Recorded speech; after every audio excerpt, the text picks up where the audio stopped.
അപ്പോൾ ഇന്നത്തെ നമ്മുടെ റെസിപ്പി സദ്യ സ്പെഷ്യലായിട്ടുള്ള കുറുക്ക് കാളനാണ്. നല്ല പെർഫെക്റ്റ് ആയിട്ട് നമുക്ക് കാളൻ വീട്ടിൽ തന്നെ തയ്യാറാക്കാം. അപ്പോൾ നമുക്കിത് എങ്ങനെ ഉണ്ടാക്കുന്നതെന്ന് നോക്കിയാലോ.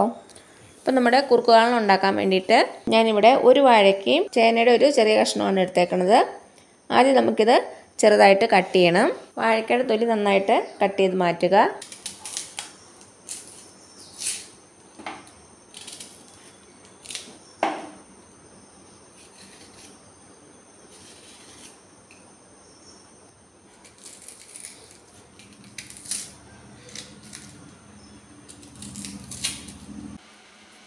അപ്പോൾ അതാ നമ്മുടെ വാഴയ്ക്ക തൊലിയൊക്കെ കളഞ്ഞെടുത്തിട്ടുണ്ട്.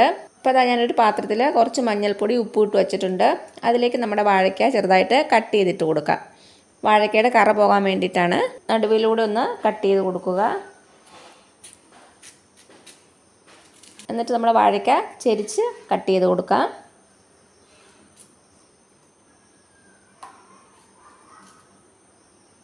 ദാ ഈ ഒരു വലുപ്പത്തിലാണ് ഞാൻ കട്ട് ചെയ്യുന്നത്. ഇത്തിരി നൈസായിട്ട് കട്ട് ചെയ്യേണ്ട. അപ്പോൾ നമുക്ക് മാറ്റി വയ്ക്കാം. ഇനി ചേന ചെറുതായിട്ട് കട്ട് ചെയ്യാം.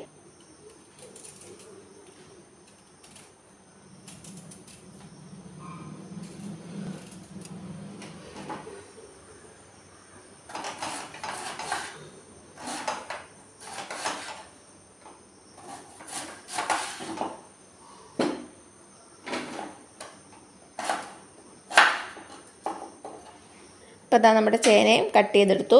ചേനയും വാഴയ്ക്കയും 2-3 പ്രാവശ്യം ഒന്ന് കഴുകിയെടുക്കാം. ഇതാ നമ്മുടെ ചേനയും വാഴയ്ക്കയും കൂടെ കഴുകിയെടുത്തിട്ടുണ്ട്. ഇതിവിടെ ഇരിക്കട്ടെ. അപ്പോൾ ഇതാ ഞാനൊരു പാത്രം അടുപ്പത്ത് വെച്ചിട്ടുണ്ട്. ഇതിലേക്ക് നമുക്ക് നമ്മുടെ ചേനയും അതേപോലെ തന്നെ വാഴയ്ക്കയും വേകാൻ ആവശ്യമായിട്ടുള്ള വെള്ളം ഒഴിച്ചു കൊടുക്കാം. തീ കത്തിച്ചു കൊടുക്കാം. അപ്പോൾ ഇതാ നമ്മുടെ വെള്ളം ചൂടാകാൻ തുടങ്ങിയിട്ടുണ്ട്. ഇതിലേക്ക് ഒരു 2 പച്ചമുളക് ഞാൻ ഇട്ട് കൊടുക്കുകയാണ്. എൻ്റെ ഇപ്പം നല്ല എരിവുള്ള മുളകാണ്, അതാണ് ഞാൻ 2 ഇട്ട് കൊടുക്കുന്നത്. നിങ്ങളുടെ കയ്യിലുള്ള പച്ചമുളകിൻ്റെ എരിവിനനുസരിച്ച് ഇതിൻ്റെ എണ്ണത്തിൽ വ്യത്യാസം വരുത്താം. 2-3 ചേർക്കാം. ഇനി ഇതിലേക്ക് കുറച്ച് കറിവേപ്പിലയും കൂടി ഇട്ട് കൊടുക്കാം. ഇനി നമ്മുടെ വെള്ളം നന്നായിട്ടൊന്ന് തിളച്ച് വരട്ടെ. എന്നിട്ട് നമുക്കിതിലേക്ക് കഷ്ണങ്ങൾ ചേർത്ത് കൊടുക്കാം. ഇപ്പോൾ അതാ നോക്കി നമ്മുടെ വെള്ളമൊക്കെ നന്നായിട്ട് തിളച്ചിട്ടുണ്ട്. ഇനി ഇതിലേക്ക് നമ്മുടെ ചേനയും വാഴയ്ക്കയും കൂടെ ചേർത്ത് കൊടുക്കാം. ഇനി ഇതിലേക്ക് നമുക്കൊരു 1/4 ടീസ്പൂൺ മഞ്ഞൾപ്പൊടി ചേർത്ത് കൊടുക്കാം. പിന്നെ വേണ്ടത് ഒരു 1/4 ടീസ്പൂണോളം മുളക് പൊടി. മുളക് പൊടി ഒരു കളറിന് വേണ്ടിയിട്ടാണ് ചേർക്കുന്നത്. പിന്നെ ചേർക്കുന്നത് 1 ടീസ്പൂണിൻ്റെ അടുത്ത് കുരുമുളക് പൊടി. നന്നായിട്ട് ഫൈനായിട്ട് പൊടിച്ച 1 ടീസ്പൂൺ കുരുമുളക് പൊടി. ഒരു പാതി വേവാകുമ്പോൾ നമുക്കിതിലേക്ക് ഉപ്പ് ചേർത്ത് കൊടുക്കാം. ഇപ്പോൾ ചേർക്കണ്ട. ഇപ്പോൾ നന്നായിട്ടൊന്ന് വെന്ത് വരട്ടെ. കഷ്ണങ്ങൾ ഒത്തിരി അങ്ങ് വെന്ത് ഉടഞ്ഞു പോകരുത്. ഒന്ന് കടിക്കാൻ കിട്ടണം. ആ ഒരു പരുവത്തിൽ വേണം വേവിച്ചെടുക്കാൻ. അടച്ച് വെക്കണ്ട, തുറന്നു തന്നെ ഇരിക്കട്ടെ. അപ്പോൾ അതാ ഞാനിവിടെ ഒരു 1/2 ലിറ്റർ തൈര് എടുത്തിട്ടുണ്ട്. നല്ല കട്ട തൈര്. ഇതിന് നമുക്കൊരു മിക്സി ബൗളിലേക്ക് ഒഴിച്ചു കൊടുക്കാം. എന്നിട്ടിത് ജസ്റ്റ് ഒന്ന് ബീറ്റ് ചെയ്തെടുക്കാം. ഇതിൻ്റെ കട്ടകളൊക്കെ നന്നായിട്ടൊന്ന് ഉടഞ്ഞു കിട്ടണം. ഒത്തിരി മോര് പോലായി പോകരുത്. കട്ടകളൊക്കെ നന്നായിട്ടൊന്ന് ഉടഞ്ഞു വന്നാൽ മാത്രം മതിയാകും. ഇതാ നമ്മുടെ തൈര് നന്നായിട്ട് അടിച്ചെടുത്തുകൊണ്ട് വന്നു. കട്ടകളൊക്കെ നന്നായിട്ട് ഉടഞ്ഞിട്ടുണ്ട്. ഇത് നമുക്ക് മാറ്റി വയ്ക്കാം. അപ്പോൾ അതാ നമ്മുടെ കഷ്ണങ്ങൾ ഒരു പാതി വേവായിട്ടുണ്ട്. വെള്ളമൊക്കെ കുറച്ചൊന്ന് വറ്റിയിട്ടുണ്ട്. ഈ സമയത്ത് നമുക്കിതിലേക്ക് ഉപ്പ് ചേർത്ത് കൊടുക്കാം. നന്നായിട്ടൊന്ന് മിക്സ് ചെയ്ത് കൊടുക്കുക. ഇനി നന്നായിട്ടൊന്ന് വെന്ത് വരട്ടെ. അതുവരെ നമുക്ക് വെയിറ്റ് ചെയ്യാം.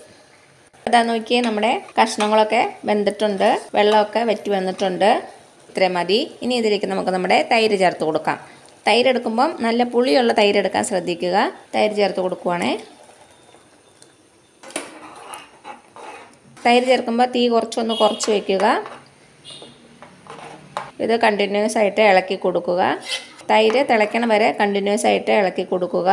അല്ലെങ്കിൽ തൈര് പിരിഞ്ഞു പോകാൻ സാധ്യതയുണ്ട്.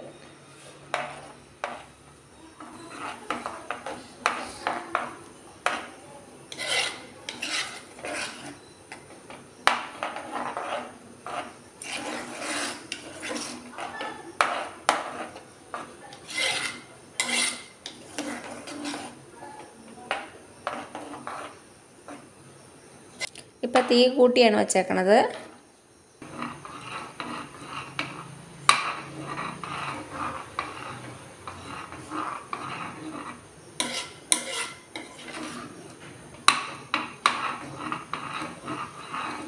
ഇതാ തിളയ്ക്കാൻ തുടങ്ങിയിട്ടുണ്ട്.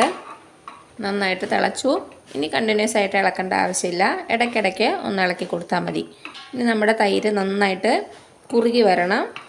തിളച്ച് നന്നായിട്ട് വറ്റണം. അപ്പോൾ ഇത് നന്നായിട്ട് തിളക്കട്ടെ. ഈ സമയം കൊണ്ട് നമുക്കിതിൻ്റെ അരപ്പ് തയ്യാറാക്കി എടുക്കാം. ഇടയ്ക്കിടയ്ക്ക് ഇളക്കി കൊടുക്കാൻ മറക്കരുത്. അരപ്പിന് വേണ്ടിയിട്ട് ഞാനിവിടെ 1.5 കപ്പിൻ്റെ അടുത്ത് തേങ്ങ എടുത്തിട്ടുണ്ട്. നമുക്കിനി ഇതിലേക്ക് ഒരു 1/4 ടീസ്പൂൺ ജീരകം ചേർത്ത് കൊടുക്കാം. ജീരകം എന്ന് പറയുമ്പോൾ ചെറിയ ജീരകം, ക്യുമിൻ സീഡ്സ്. ഇതിനെ ഒരു മിക്സി ബൗളിലേക്ക് ഇട്ടിട്ട് നല്ല ഫൈനായിട്ട് അരച്ചെടുക്കണം. ഇപ്പം മിക്സി ബൗളിലേക്ക് നമ്മുടെ തേങ്ങ ചേർത്ത് കൊടുത്തു. ഇനി ഇതിലേക്ക് ആവശ്യത്തിന് വെള്ളം ഒഴിച്ച് കൊടുത്തിട്ട് നല്ല മഷി പോലെ അരച്ചെടുക്കാം. അപ്പോൾ ഞാനിത് അരച്ചെടുത്തിട്ട് വരാം. ഇതാ നമ്മുടെ അരപ്പ് റെഡിയാണ്. ഇതിവിടെ നമുക്ക് മാറ്റി വയ്ക്കാം. ഇതാ നമ്മുടെ തൈര് അത്യാവശ്യം നന്നായിട്ട് കുറുകി വന്നിട്ടുണ്ട്. പുറത്തേക്ക് തെറിക്കാൻ തുടങ്ങി തിളച്ച് കുറുകി എന്നുള്ളതിൻ്റെ പരുവം അതാണ്. ഇത്രയും മതി. ഇനി ഇതിലേക്ക് നമുക്ക് അരപ്പ് ചേർത്ത് കൊടുക്കാം. അരപ്പ് ചേർത്ത് കൊടുത്തു. നന്നായിട്ടൊന്ന് ഇളക്കി കൊടുക്കുക. ഉപ്പ് ചെക്ക് ചെയ്ത് നോക്കുക. കുറവാണെങ്കിൽ ചേർത്ത് കൊടുക്കാം. എനിക്കിവിടെ കുറച്ച് ഉപ്പ് കുറവാണ്. അരപ്പ് ചേർത്തിട്ട് ഒരു 2 മിനിറ്റോളം ഒന്ന് തിളപ്പിക്കണം. ഒത്തിരി നേരമായിട്ട് തിളപ്പിക്കരുത്. 2 മിനിറ്റ് മതി. ഇപ്പോൾ അതാ ഒരു 2 മിനിറ്റോളം തിളച്ചിട്ടുണ്ട്. നന്നായിട്ട് കുറുകി തന്നെയാണ് ഇരിക്കുന്നത്.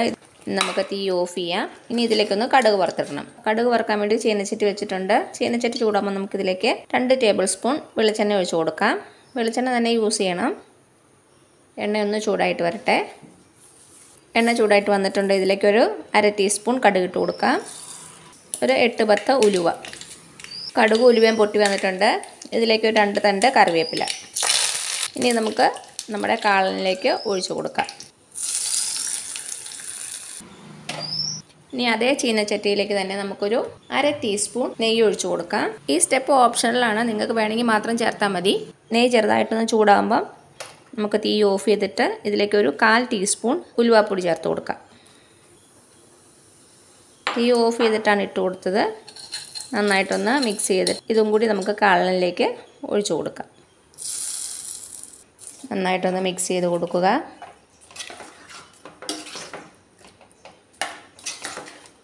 അപ്പോൾ അസലായിട്ട് നമ്മുടെ കാളൻ റെഡി ആയിട്ടുണ്ട്. അപ്പോൾ എല്ലാവരും ഓണത്തിന് നമ്മുടെ കാളൻ തയ്യാറാക്കി നോക്കുക. ഞാൻ ഇതിനു മുമ്പ് കുറച്ച് ഓണം റെസിപ്പീസ് അപ്ലോഡ് ചെയ്തിട്ടുണ്ട്.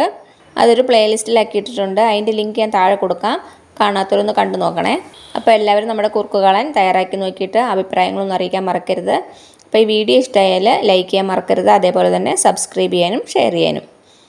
പിന്നെ പുതിയ റെസിപ്പി ആയിട്ട് വരുന്നവരേക്കും thank you so much. By.